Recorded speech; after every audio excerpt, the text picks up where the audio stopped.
मैं आस्था में विश्वास करता हूं, सबकी आस्था का भी सम्मान करता हूं, लेकिन अंधविश्वास को कतई नहीं मानता, एकदम नहीं मानता।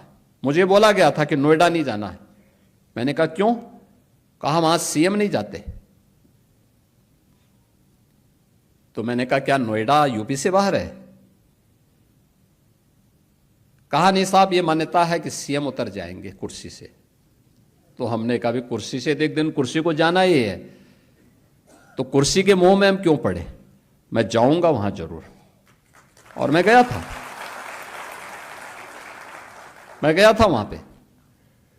जब मैं गया तो मैंने देखा क्यों ये लोग बोलते थे, तो पता लगा वहां 4 लाख मामले बिल्डर और बायर्स के।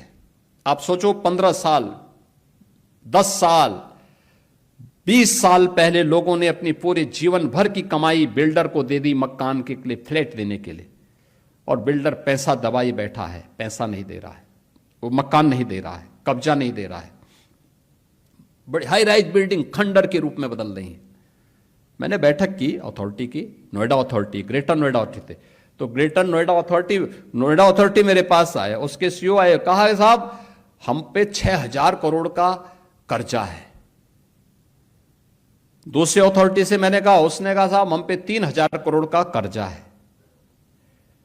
तो मैंने कहा यार मैं कहां फंस गया हूं, वो तो सब भिखमंगे हैं। अब इन भिखमंगों से मैं बोलूं कि तुम इन 4 लाख लोगों को मकान दो, तो मैं फंस गया वहां पे। मैंने कहा ये मेरी स्थिति बड़ी अजीब सी है। लेकिन मैंने वहां पे पहले बायर से मैं बातचीत किया, उन्होंने कहा उनकी रो रहे थे साहब, पूरी जीवन भर की हमने कमाई लगा दी, हमें मकान नहीं मिला है, हम बैंक से कर्जा भर रहे हैं, बैंक का कर्जा बढ़ता जा रहा है।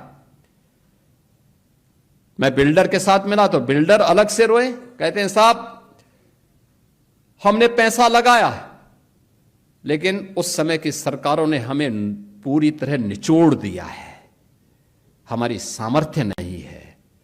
मैंने कहा सामर्थ्य हो न हो, इन गरीबों को मकान तो देना ही पड़ेगा आपको, इन 4 लाख लोगों को मकान देना पड़ेगा। आप दीजिए, मैं पॉलिसी बनाने की तैयारी कर रहा हूं, लेकिन आप पहले मकान दीजिए। फिर मैंने अथॉरिटी से कहा, मैंने कहा कार्य पद्धति ठीक करो।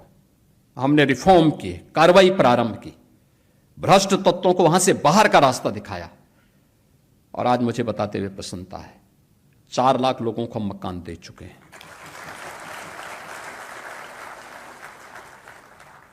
जो अथॉरिटी मेरे सामने कहती थी कि हमारे पास पैसा नहीं, हम तो कर्ज में हैं, आज उसके पास 6000 करोड़ का सरप्लस है।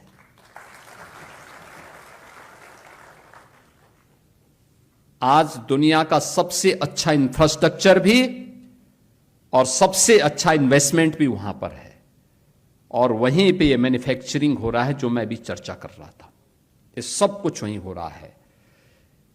ये उस अंधविश्वास को मानने वाले लोग कौन थे जो भारत की आस्था पर उंगली उठाते हैं? मुख्यमंत्री रहते हुए वहां नहीं गए, लेकिन अपनी विभाजनकारी राजनीति के लिए फिर आज नोएडा पहुंच गए, ग्रेटर नोएडा पहुंच गए।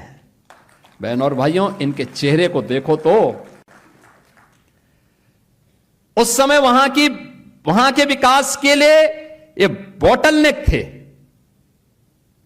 उस समय इन्होंने वहां बाधाएं खड़ी की, बैरियर खड़े किए। आज किस मुंह से विकास की बात करते हैं?